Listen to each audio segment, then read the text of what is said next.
Bueno, aprovechemos mientras el doctor se conecta, les explico cómo va a funcionar esta sustentación. Primero, Camila y Simón tendrán entre 30 y 35 minutos para presentar su trabajo de grado, posterior a lo cual le daremos la palabra a los dos evaluadores, quienes harán las preguntas respectivas que tengan sobre la metodología, los resultados o la discusión. Después de que los evaluadores hagan las preguntas, le daremos la palabra para preguntas o comentarios a los coautores o a quienes están de participantes en la reunión. Por favor, colocar de panelista al doctor Luis Toro. Bueno, muy buenos días para todos. Vamos a proceder con la sustentación del trabajo de grado titulado Evaluación del desempeño de 3 puntajes no invasivos para el diagnóstico de fibrosis avanzada en una población con hígado graso no alcohólico de Medellín, Colombia. Los autores, la doctora Camila Guerrero, el doctor Simón Villa, el doctor Ariel Arteta, Juan Camilo Pérez, Juan Carlos Restrepo y el doctor Fabián Jaimes. En este caso, le cedo la palabra a Camila Guerrero y a Simón Villa, quienes van a presentar la sustentación y como les había expresado previamente, una vez terminen de presentar su trabajo, se procederemos con las preguntas de los dos evaluadores. Le damos la bienvenida y le damos las gracias al doctor Octavio Muñoz, profesor asociado del Departamento de Medicina Interna, y al doctor Luis Guillermo Toro, quien es egresado del programa de patología de la Universidad de Antioquia y es el director médico del Hospital San Vicente Fundación de Río Negro. Camila y Simón. Listo, bueno, buenos días. Entonces, lo primero sí era aclarar un tema que había en el título cuando se envió la invitación a la sustentación, y es que este no es un estudio de precisión, sino una evaluación de desempeño de pruebas diagnósticas, como ya lo dijo desde el doctor Rodelo en la presentación. Esto no me deja pasar. Ok. Este es el contenido de la charla. Vamos a empezar entonces con el planteamiento del problema. De forma muy general, el hígado graso no alcohólico, que en inglés la sigla más conocida es NAFLD, pero en español es EGNA, y en la presentación vamos a hablar de EGNA, no hace referencia sino a la acumulación excesiva de líquidos en el tejido, pues en el hepatocito. Es la representación hepática, el síndrome metabólico, y la fisiopatología es más compleja, pero de forma resumida lo que significa es que hay un exceso de lípidos que están en el cuerpo por un exceso en el consumo. Estos lípidos se van a acumular en el hígado en forma de ácidos grasos libres, y esos ácidos grasos libres son lipotóxicos para el hepatocito. Van a llevar a la producción de estrés oxidativo, estrés del retículo endoplasmático y activación del inflammasoma. Y ese proceso pues va a llevar en algunos pacientes a una activación o un proceso inflamatorio crónico que va a llevar a estrés del hepatocito, muerte, y en algunos casos al desarrollo de fibrosis, cirrosis o carcinoma hepatocelular. Es una cosa muy frecuente. Actualmente la EGNA es la causa de hepatopatía crónica más frecuente en el mundo. Se estima que puede afectar más o menos al 25% de la población cuando se hacen estudios a nivel mundial. Sin embargo, en Latinoamérica sabemos que nuestra población es un poco más prevalente y esa cifra puede alcanzar hasta el 30%. A pesar de ser tan prevalente, la mayoría de los pacientes no van a progresar, sino que se van a quedar en un estadio de hígado graso simple, van a poder llevar su vida, digamos, de una forma similar a las personas sin hígado graso, y si bien pueden morir con mayor frecuencia de enfermedades cardiovasculares, en ellos el hígado no va a terminar siendo un problema en cuanto a su causa directa de muerte. Sin embargo, hay un porcentaje de pacientes que van a desarrollar esteatohepatitis no alcohólica, es decir, van a activar ese proceso inflamatorio crónico. Se estima que más o menos un 5 a 6% de esos pacientes con EGNA, y van a desarrollar entonces esa NASH. Y esos pacientes que ya activaron el proceso inflamatorio crónico, entonces en el tiempo, son los que tienen el riesgo de desarrollar cirrosis y carcinoma hepatocelular, que vendría siendo en números entre el 1 al 2% de todo ese grueso de pacientes con hígado graso. Entonces, hay una gran población de pacientes con hígado graso que van a consultar desde la atención primaria hasta servicios más especializados como el hepatólogo puntualmente, pero solamente un pequeño grupo de ellos va a desarrollar cirrosis o carcinoma hepatocelular. Saber qué pacientes están con más riesgo de desarrollarlo para temas de pronto de establecer la periodicidad en el seguimiento, o incluso en algún futuro, pues ejercer con ellos pues tratamientos que sean como más intensivos en cuanto a los factores de riesgo, que vendría siendo como el pilar de manejo del hígado graso. Entonces se han intentado buscar marcadores que nos digan qué paciente tiene más probabilidad de progresar en un futuro cercano a cirrosis o carcinoma hepatocelular. Se han evaluado varios, uno de ellos es la fibrosis, y la fibrosis hasta el momento es uno de los marcadores, es el marcador que más se ha relacionado con la probabilidad de pues progresar a cirrosis. Eso está explicado pues por la propia historia natural. Si es un paciente que ya tiene fibrosis en el hígado, pues es más probable que en un menor periodo de tiempo desarrolle cirrosis o cáncer, distinto a un paciente que lo único que tiene es acumulación de grasa en su hígado, pero todavía pues, no tiene un proceso inflamatorio activo ni tampoco tiene fibrosis. Esto se ha evaluado en diferentes estudios observacionales. Existe una revisión sistemática con metaanálisis de 3 estudios y más o menos 4.500 pacientes, y en donde se ha demostrado que el riesgo de mortalidad por hepatopatía, por todas las causas también, pero también en el caso específico de hepatopatía, es mucho más alto o se correlaciona con el grado de fibrosis. Es decir, pacientes que tienen ya fibrosis avanzada, o entre más fibrosis tenga el paciente, existe más probabilidad de que ese paciente en el futuro se muera por hepatopatía como tal. Entonces, identificar la fibrosis en un paciente que yo lo veo en la consulta me sirve porque me habla de qué tanto riesgo, de qué tanto tengo yo que seguir a ese paciente, o qué tanto riesgo tiene en un futuro cercano de tener una enfermedad hepática terminal, ¿cierto? Entonces, la forma de detectar esta fibrosis, existen diferentes métodos. La biopsia es uno de ellos. Sin embargo, la biopsia hoy en día se reserva solamente para casos específicos porque es un procedimiento invasivo, es un procedimiento que tiene riesgo de complicaciones, y además pues tiene como el sesgo de que puede tener una muestra que no sea significativa. Sin embargo, ese es el estándar de referencia que se acepta en todas las guías internacionales.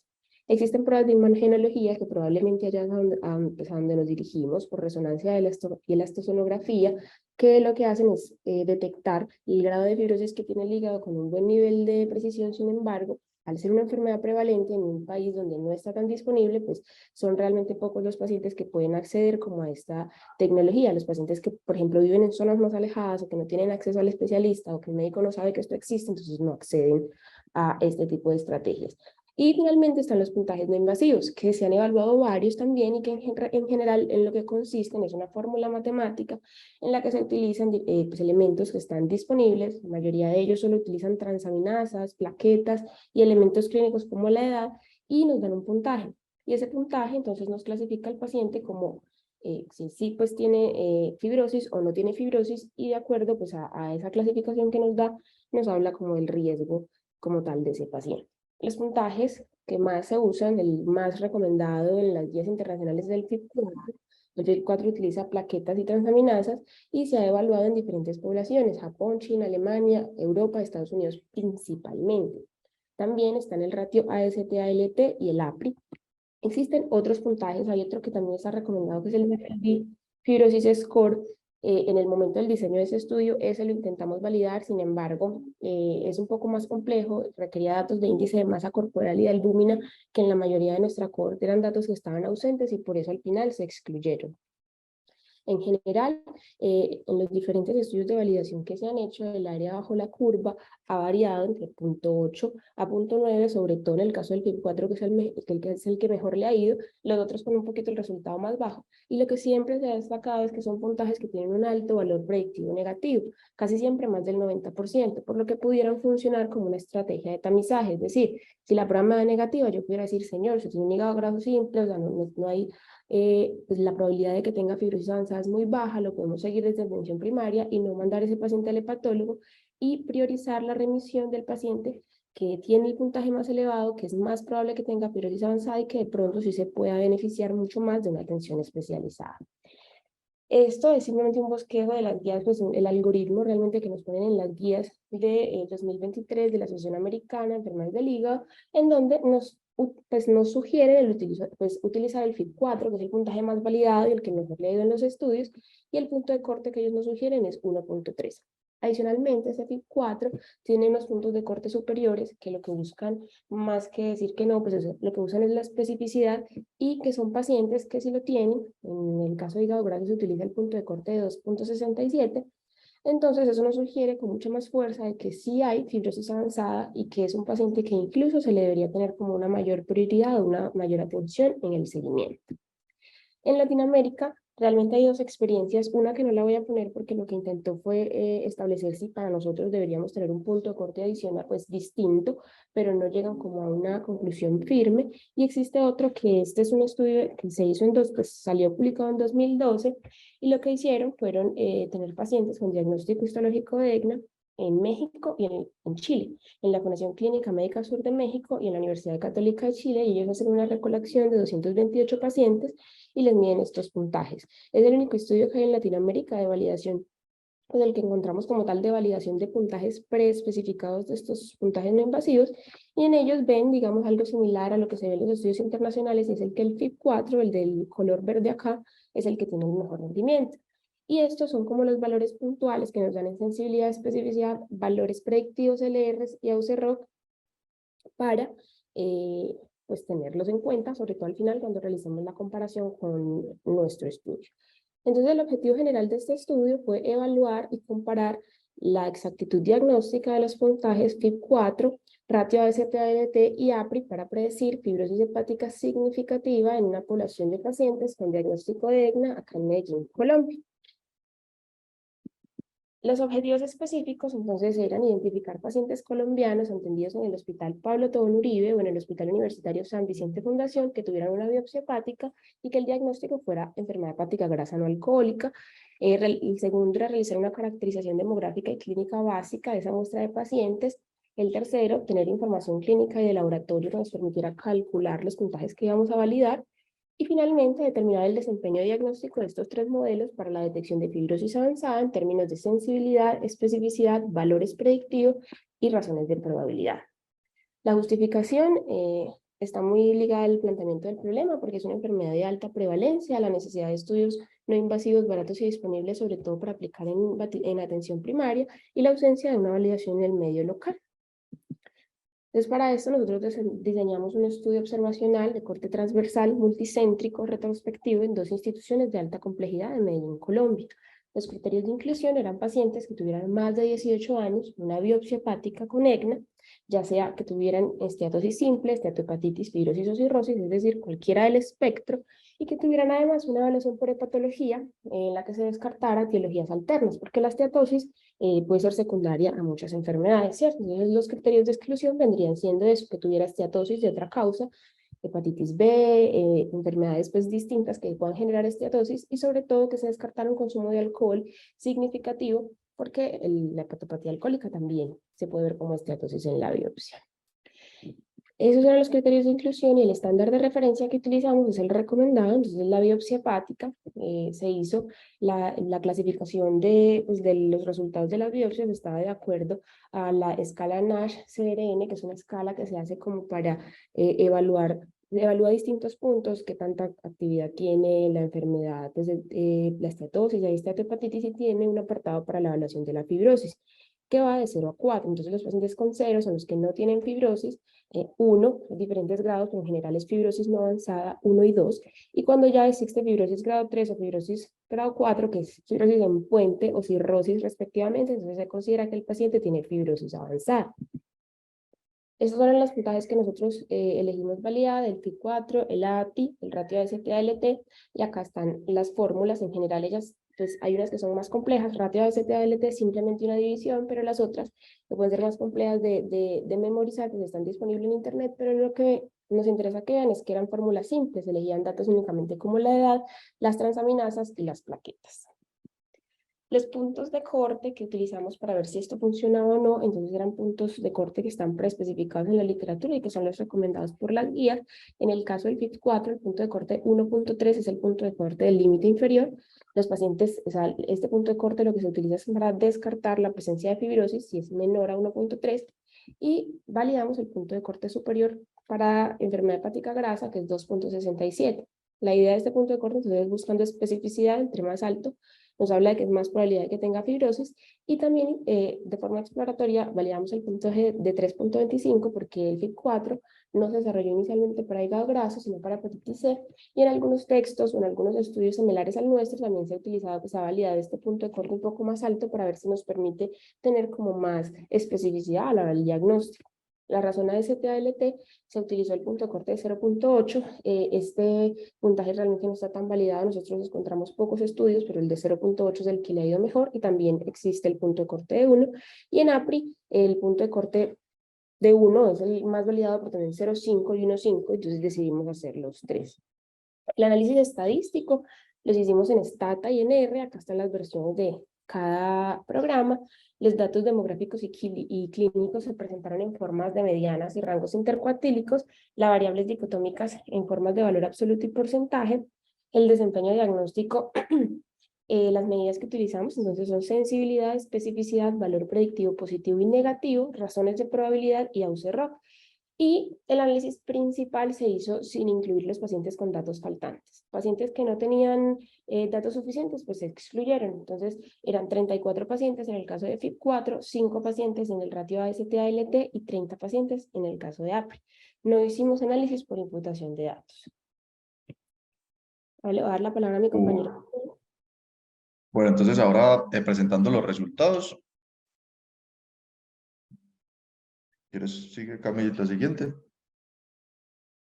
Acá tenemos la figura 1 de nuestro estudio. Nosotros en total revisamos, digamos, una muestra inicial de 345 pacientes.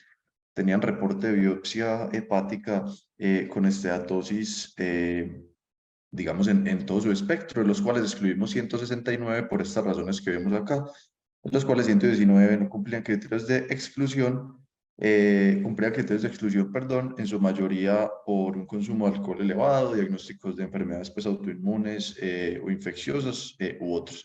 Y pasamos a analizar en la muestra final 176 pacientes, de los cuales 151, o sea, 85% tenían fibrosis no avanzada, y 25, o sea, 14.2% fibrosis avanzada, o sea, clasificado pues en grado 3 o 4 de la biopsia hepática. Esta es la descripción, digamos, de la población con los datos disponibles en la columna de la mitad, y en la derecha el número pues, del paciente del porcentaje o la mediana o y el rango intercuartil según el tipo de variable. Entonces, la mediana de edad para nuestros pacientes eran de 47 años, el 54% eran de sexo femenino, el índice de masa corporal tenía una mediana de 29, una población pues con sobrepeso, similar a lo que pasa pues en los estudios en general en estas poblaciones, de diabetes, un 17% de nuestros pacientes, diferente a lo que se reporta en otros estudios, que es alrededor del 40-45%. Dislipidemia 42%. Estos pacientes también, solamente el 30% tenían diagnóstico de hipertensión arterial, lo cual es menor a lo que se reporta generalmente en otros estudios. Y la mediana de la AST era 46, de la LT 74, de las plaquetas 236, y el colesterol LDL 118 miligramos por decilitro la mediana. Siguiente. Esta es la continuación de la tabla 1 y vemos que en nuestros pacientes del estadio, digamos, histológico por la biopsia, la gran mayoría tenían esteatohepatitis, un 68% de la muestra. Esto, digamos, va asociado pues, al tipo de estudio y es uno de los sesgos inherentes a este tipo de estudio porque la mayoría de pacientes que se llevan a biopsia pues tienen una alteración que lo motiva y explica que la mayoría hayan tenido esteatohepatitis. Respecto al grado o al estadio de la fibrosis, un 24%, perdón, un 46% de los pacientes tenían una fibrosis estadio 0, grado 0, uno de 24%, 2 de 14%, 3 de 4.6% y 4 de un 9.7%. Como decía ahorita, en total de fibrosis avanzada fueron 25 pacientes, que equivale a un 14.2%, y solamente 6 pacientes, o sea, un 3.4%, tenían diagnóstico de hepatocarcinoma. Y estas son las medianas de los puntajes que vamos a describir pues, más adelante ya específicamente.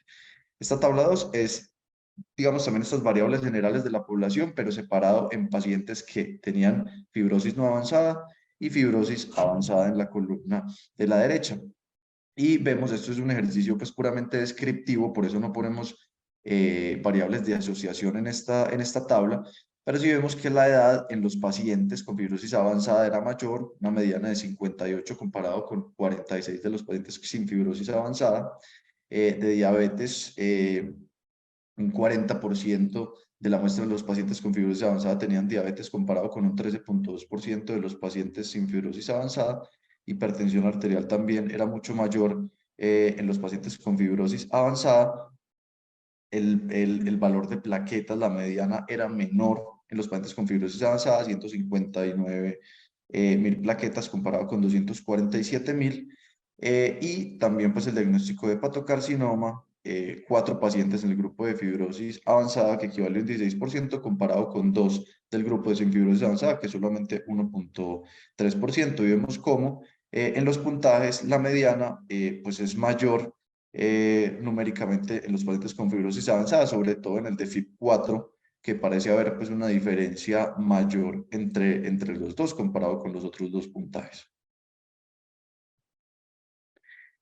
Y este es el rendimiento diagnóstico como tal de los puntajes que evaluamos. Entonces, el FIB4 para los diferentes puntos de corte preespecificados que teníamos, entonces el de 1.3 tenía los siguientes resultados: una sensibilidad de 73.9% con especificidad de 65, un valor predictivo positivo de 29, con un valor predictivo negativo de 92.9%, y un LR negativo sobre todo de 0.39%, porque este es el umbral, digamos, lo menor para el descarte, con un valor AUC-ROC de 0.7, que fue el mayor pues, que tuvimos para los diferentes puntos de corte del FIB4.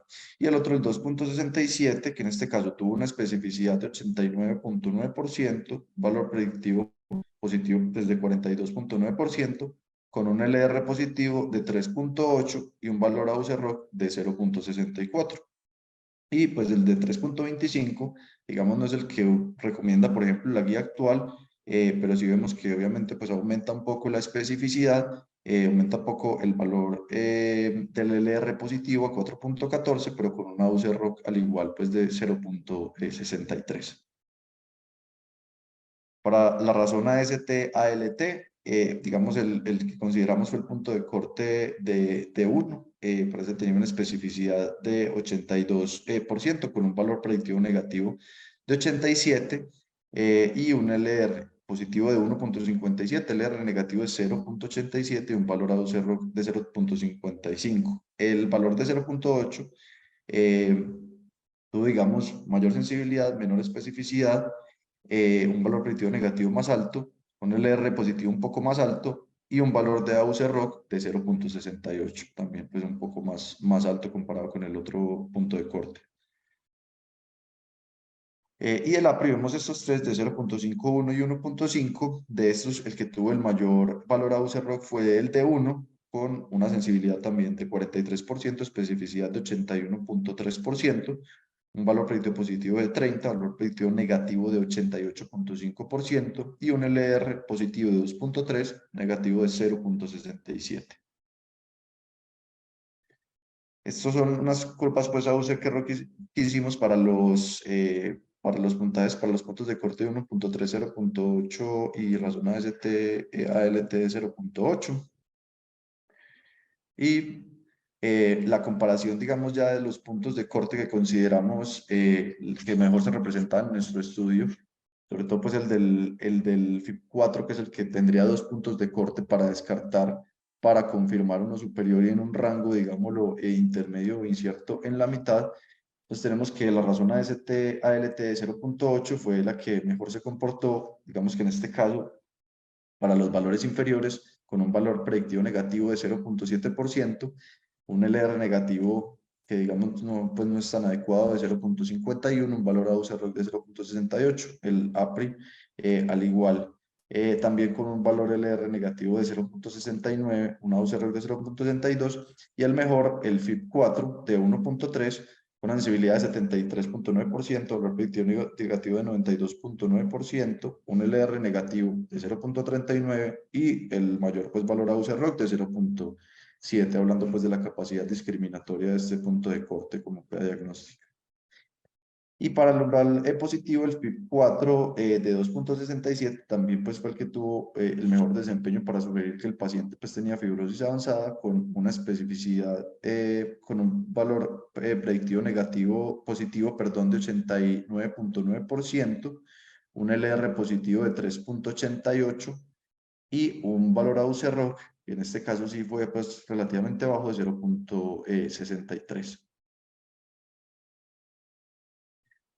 La discusión es que en los pacientes de nuestra muestra, pacientes colombianos, una muestra local de 2 hospitales de alto nivel, el uso de puntajes no invasivos para la predicción de fibrosis tiene un rendimiento, diría pues un poco menor a estudios internacionales en términos de los valores AUC-ROC, de la capacidad discriminatoria de las pruebas. Sin embargo, en términos de valor predictivo negativo, especificidad, son similares a los reportados en la literatura, y digamos que son aplicables para lo que se recomiendan y son útiles en atención primaria, y permitir, digamos, clasificar a esos pacientes y definir bien cuáles son los que necesitan o no unas pruebas diagnósticas más avanzadas. El puntaje con mejor rendimiento fue el FIB-4, similar a lo que pasa pues en otros estudios de validación. Sin embargo, en nuestro estudio el valor AUC-ROC no fue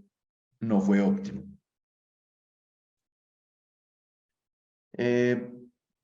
Y estos puntajes, tal y como se refiere pues en las recomendaciones internacionales, funcionan más como una herramienta de tamización, y los valores que nosotros obtuvimos, digamos, permiten seguir los lineamientos y las recomendaciones pues también de guías inclusive internacionales, para aplicar estos puntajes en la clínica. Sin embargo, hay que tener en cuenta que el LR negativo más bajo en este caso de 0.3 fue 0.39, que digamos es mayor a 0.1 y se considera pues un LR negativo que no es óptimo. Por eso siempre hay que, digamos, apoyarse de todo el contexto del paciente para tomar pues las decisiones adecuadas.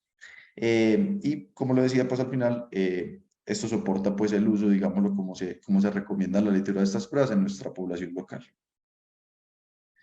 Y finalmente, las fortalezas de nuestro estudio: es el primer estudio pues, en población colombiana y el segundo en Latinoamérica que realiza pues, la validación de estos puntajes y de estos puntos de corte preespecificados y sustenta su uso en la población local.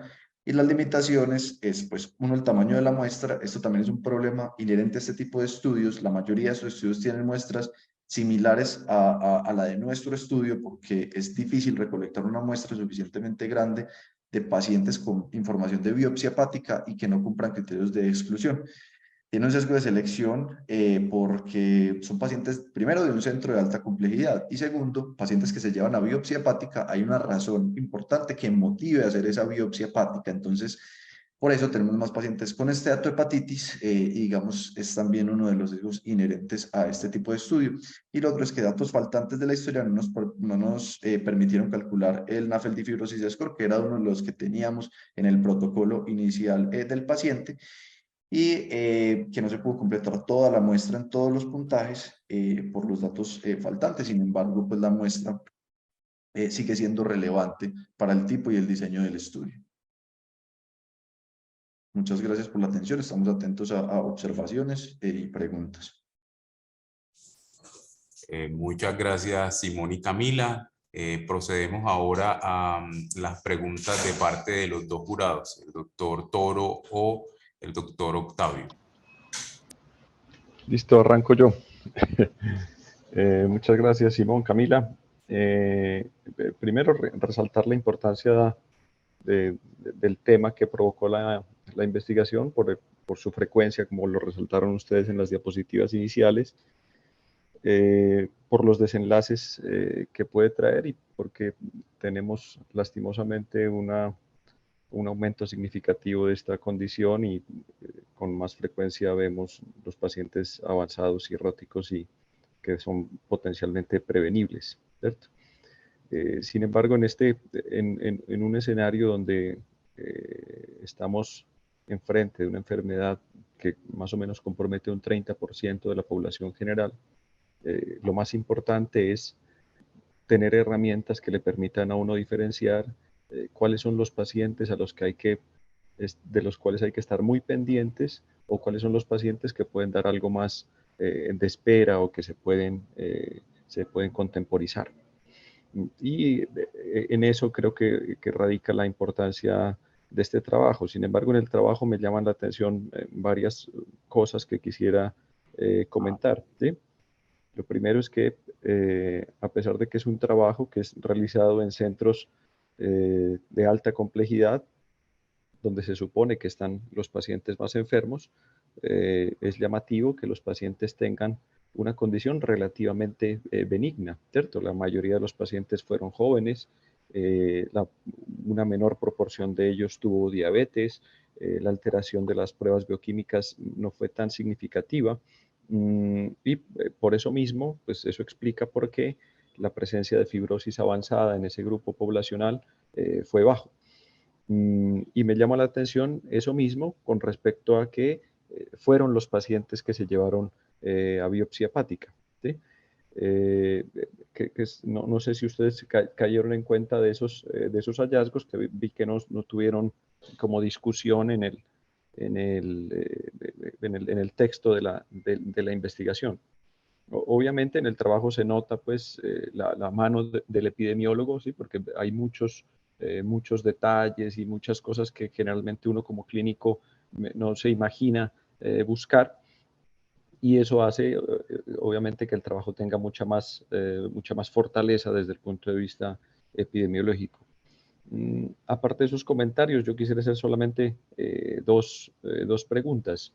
La primera es, en estos pacientes que fueron atendidos por centros de patología, ¿ustedes con qué frecuencia encontraron en la revisión de las historias clínicas que estos índices ya estuvieran calculados para evaluar de manera no invasiva la fibrosis? Es la primera pregunta. Y segundo, si trataron en algún momento de precisar la asociación entre estos índices bioquímicos con las pruebas de imágenes que hoy en día estamos usando, es decir, las técnicas de elastografía por cualquiera de las imágenes, sea por ecografía o por resonancia. Y finalmente, si notaron que determinó la realización de la biopsia hepática en un grupo poblacional que, como les digo, es relativamente benigno y que muy probablemente no hubiera requerido la realización de la biopsia hepática. Si fueron críticos al momento de hacer la evaluación de esos hallazgos que para mí me parece son los más importantes del trabajo, porque obviamente la validación como tal de la prueba, pues en general no iban a encontrar nada distinto a lo que ya está escrito, ¿cierto? Son pruebas que en general funcionan relativamente bien en los extremos, que se desempeñan muy mal en los intermedios y cuyo valor más importante desde el punto de vista clínico es su valor predictivo negativo. O sea, eso no iba a cambiar en este trabajo, pero sí hay cosas importantes que creo que debieron haberse preguntado y buscado explicación. Gracias. Profe, la primera pregunta, en realidad casi ninguna historia de la que revisamos tenía calculados los puntajes. Sino que hay que tener en cuenta que nosotros partimos desde los pacientes con ya resultado de la biopsia y no al revés. Entonces, posiblemente muchas veces uno utiliza el puntaje es para afirmar en una historia que el paciente no requiere posiblemente unos estudios adicionales o biopsia hepática. Entonces, todos esos pacientes, pues nosotros no los captamos porque nosotros partimos desde la biopsia hacia el paciente. Entonces, en realidad, la mayoría que revisamos no están los puntajes. Y también tener en cuenta pues, que nosotros, digamos, incluimos pacientes también que tenían historias de hace pues, ya muchos años. Y revisando, pues, por ejemplo, el estudio de McPherson del 2011, que es como el estudio más relevante de validación de estos puntajes, había unos pacientes pues, que estaban también alrededor pues, de esos años, las historias. Entonces pienso que también eso tiene que ver en que no se calculaban tanto de pronto pues en esos momentos. La segunda, nosotros sí revisamos los pacientes que tenían elastografía porque en un momento donde vimos que necesitamos recolectar más muestra, consideramos de pronto incluir la elastografía y hacer como un segundo pues, gold standard no tan óptimo para tratar de captar más pacientes, pero en realidad solamente logramos revisar como 30 historias de los pacientes y finalmente pues no se pudieron incluir y hubiera cambiado también digamos, el diseño principal del estudio y creo que le hubiera restado pues un poco de validez, por eso tomamos la decisión de finalmente no incluirlos y era pues la verdad un número pequeño de pacientes con información sobre elastografía y muchos de esos también cumplían criterios de exclusión para nuestro estudio. Y y la tercera, profe, No, el hecho de pronto tener una mirada crítica porque los pacientes eran muy sí, benignos. sí. Sí, yo también pienso que eso tiene que ver es en la decisión del clínico sobre a quién le realiza la biopsia. Entonces, posiblemente el hecho de que estos pacientes fueran así, pues hacía pensar más al clínico que tuviera una causa alterna a la esteatosis hepática que explicara la posible patopatía y lo motivara a hacer una biopsia para diferenciar bien de las otras etiologías posibles. Yo pienso que eso pues tuvo mucho que ver, y de pronto un paciente así con mucho más riesgo metabólico que digamos que no hubiera posiblemente si hubiera pues realizado inicialmente más un enfoque médico y que no hubiera cumplido pues como la indicación de biopsia en ese momento, porque la verdad es que sí es una diferencia importante con otros estudios. Nuestra frecuencia pues de diabetes y de enfermedades cardiometabólicas sí fue definitivamente menor comparado pues con los otros. Pienso que fue por eso. Sí, yo estoy de acuerdo con Simón en esa última pregunta. Cuando revisábamos las historias, la mayoría de esos pacientes, de pronto jóvenes y no tan enfermos, la biopsia iba más que todo indicada como por la duda diagnóstica de que sí fuera una esteatohepatitis versus a que fuera otra cosa. De pronto, ahí pues me parece más bien un punto interesante lo del profe, a incluirlo ya sería en el artículo, eh, pues sobre si de verdad pues, se necesitaba esa biopsia o no, si ya uno tenía una clínica y de pronto unos marcadores en sangre de que me indicaran a mí, y pues una buena historia clínica de que eso que yo estoy viendo es hígado graso y no otra cosa, y que la biopsia fuera necesaria, pues eso sería como otra cosa pues, para analizar. Pero la mayoría de esos pacientes iban a biopsia era porque de pronto habían tantos factores de riesgo que hicieran que el clínico pensara que era pues un hígado graso y quería ver que fuera otra cosa, pues que no fuera otra cosa. Perfecto, muchas gracias. Muchas gracias, profe. Doctor Luis Guillermo Toro tiene levantada la mano. Sí, buenos días para todos. Lo primero, pues felicitar a los muchachos. Si bien estoy de acuerdo pues que con Octavio que estos scores ya están decantados en la literatura, es muy importante para nosotros poder contar con estudios locales que avalen pues su uso en nuestro medio. ¿Aló? Yo les quería preguntar una cosita, o sea, lo que entiendo es que ustedes partieron de las biopsias institucionales para poder hacer el seguimiento o el estudio de los pacientes. Lo que pasa es que cuando uno ve estos pacientes, muchos de los pacientes que vemos en la clínica, usualmente no se hacen las biopsias en nuestras instituciones, entonces terminan haciendo las biopsias en otros laboratorios que no son de los hospitales grandes y eso hace que posiblemente la muestra no hubiera sido tan robusta. Lo otro es que no sé si consideraron la posibilidad de haber incluido otros hospitales, por ejemplo la IPS universitaria, donde ya también desde hace varios años hay varios hepatólogos, y San Vicente Río Negro, donde también tenemos 3 hepatólogos y el volumen de consulta en las dos instituciones también es importante. Yo creo que eso les hubiera engordado un poquitico de muestra. Pero vuelvo y le repito, pues una felicitación por el trabajo. Muchas gracias, doctor. Doctor, sí, tiene pues toda la razón con eso. Nosotros en un momento del diseño del estudio pues, consideramos incluir no solamente instituciones hospitalarias, sino también de pruebas diagnósticas que estaban pues más, pero la verdad no se logró y los trámites pues como administrativos no nos permitieron realizarlo. Y de la IPS universitaria, nosotros, uno de los coautores pues, y asesores del proyecto, el doctor Ariel, que es patólogo, nosotros hablamos con él y las muestras de la IPS pues también digamos, se estaban procesando en patología de la universidad. Entonces, digamos que nosotros también estábamos como al tanto de cuántas había y digamos que no nos cambiaba mucho la muestra si hubiéramos incluido pacientes como tal de la León, entonces por eso también se tomó esa decisión, pero sí lo analizamos en el proceso. Y en el Pablo Tobón, o sea, nosotros sí partimos de la biopsia y la gran cantidad de los pacientes de la muestra vino de la biopsia. Sin embargo, también se hizo una revisión de una pues, base de datos de pacientes con hígado graso, que eran pacientes que venían a la consulta y traían la biopsia de afuera. Un porcentaje de pacientes eran pacientes que incluían la biopsia de afuera. No fueron la mayoría porque no encontramos, o sea, la mayoría de los pacientes, por lo menos en el Pablo Tobón, eran biopsias hechas ahí como en la institución, pero sí también se hizo la revisión de pacientes que venían en seguimiento por hígado graso y que tenían un reporte de la biopsia externa en la historia clínica. Porque yo te puedo asegurar que de la consulta institucional de nosotros, el 70% de las biopsias pueden ser extrahospitalarias. Entonces, si se hubiera podido incluir esos pacientes, yo creo que la muestra hubiera sido mucho más robusta. De acuerdo, doctor. Es una de las limitaciones del estudio.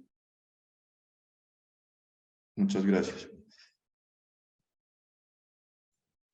Si los dos evaluadores no tienen más preguntas o comentarios, entonces pasaremos a los comentarios y preguntas de los coautores y de los participantes. Octavio o Luis Guillermo, ¿tienen alguna otra pregunta o comentario antes de pasar a esa fase?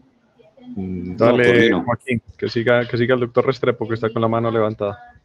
Claro que sí. Profe Juan Carlos, buenos días. Buenos días, Joaquín. Buenos días, Octavio, Luisgui, Camila y Simón. Me conecté un poquito tarde porque no sé por qué razón no tenía presente que debería estar en la reunión, pero Fabián me recordó y logré unirme a toda la actividad. Listo. A ver, yo siempre pienso que es muy importante cuando uno logra producir el conocimiento de nosotros, y es lo que hemos hecho toda la vida, ¿cierto?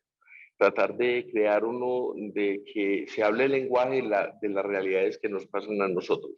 Yo pienso que esa es la parte más importante del trabajo, y entender que para Simón y para Cami es complejo todas estas cosas, porque yo que estuve pues, más o menos cerca, sé las limitaciones que tenemos para tratar de hacer estos trabajos cuando la información no es no es lo fina que uno quisiera que fuera.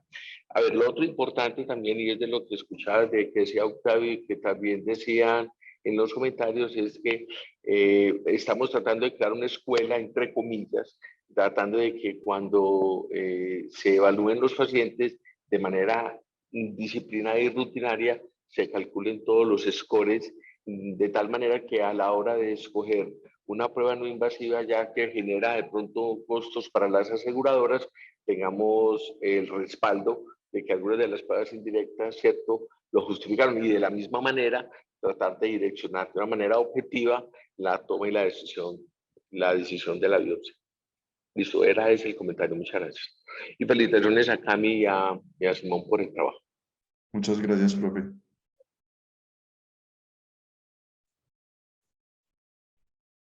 Profe Fabián. ¿Aló? Lo escuchamos, profe. Gracias, Joaco, gracias a todos. Muy bien, muchachos. Muy buen trabajo, muy bien jalada la cosa a pesar de las dificultades en la consecución de una población de estudio adecuada y con un buen tamaño de muestra. Yo creo únicamente me parece importante, yo creo que se debe, y qué bueno que están acá toda la plana mayor de patología, yo creo que deben refinar un poco la discusión y las conclusiones con respecto a su interpretación de los resultados.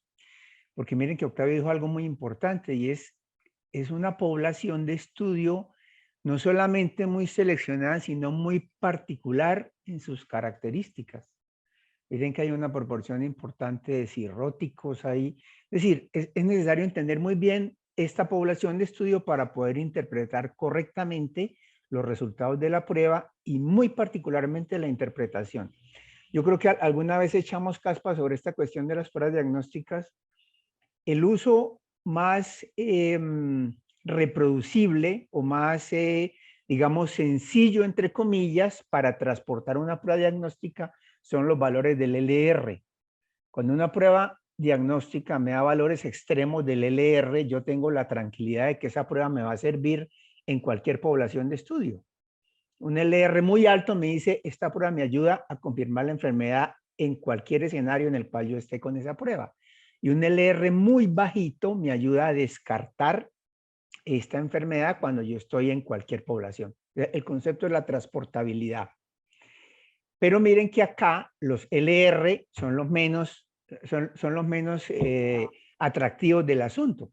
Para el puntaje particular del FIB4, que es el que nos interesa, y para ese punto de corte de 1.3, tener un valor menor de 1.3 en el puntaje apenas da un LR 0.4, que realmente no es muy atractivo para uno decir con tranquilidad, con este resultado de menos de 1.3 yo descarto la fibrosis. Pero si tiene un valor predictivo negativo muy alto. ¿Qué problema tiene eso? Esa interpretación suelta, ¿qué problema tiene? Que el valor predictivo negativo muy alto me dice efectivamente que con ese resultado es muy poco probable la condición, pero si yo tengo la tranquilidad de que la probabilidad pretest de mi paciente realmente es bajita. Es decir, ese valor predictivo negativo no me permite hacer un transporte de la prueba con tranquilidad a cualquier escenario. Entonces yo tengo que tener muy claramente identificada mi población de estudio, mi paciente enfrente y saber clínicamente qué es lo que me define que este paciente tiene muy poca probabilidad de tener la fibrosis para poder saber que en ese paciente en particular el puntaje por debajo de 1.3 me dice fresco, usted no necesita mandar a este paciente al hepatólogo.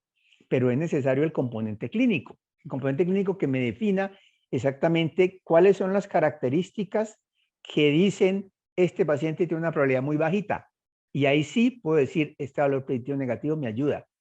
Si eso no lo tengo, con ese LR de 0.4, yo no puedo ser tan generoso diciendo que la prueba realmente está cumpliendo la función que quiere cumplir, como de que me está diciendo lo mismo que en otros estudios.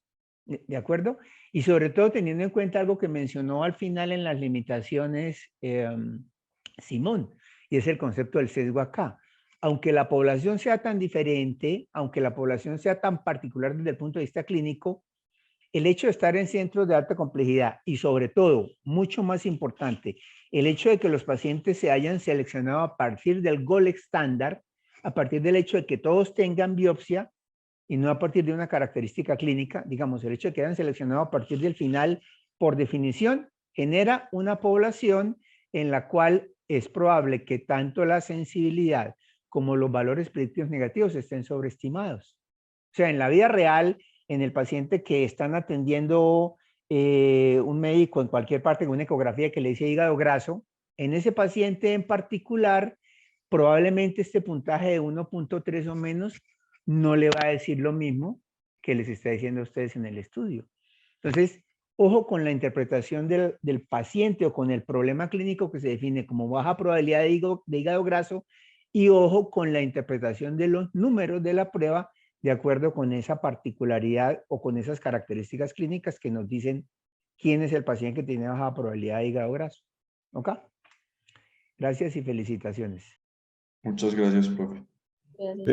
A eso era lo que me refería yo cuando hacía mi comentario, que es el hecho de que son pacientes altamente seleccionados de un cuarto nivel de complejidad, seleccionados con biopsia, es decir, que por algún motivo se tuvieron que haber considerado de alto riesgo para fibrosis, pero al contrario, la biopsia, los pacientes que tenían fibrosis en la biopsia fueron la menor proporción.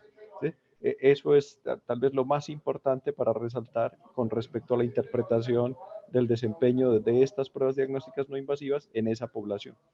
Ese era el comentario que yo quería hacerles y que debe estar en la discusión, porque cualquiera que sepa, pues va a criticar el trabajo por eso mismo, ¿cierto? Como en un trabajo de centros de alta complejidad, pacientes ya con biopsia y no encontraron nada de fibrosis, si debería haber ocurrido todo lo contrario. ¿Puedo hablar alguna cosita antes de terminar? Sí, claro, profe. Sí, claro, profe. Sí.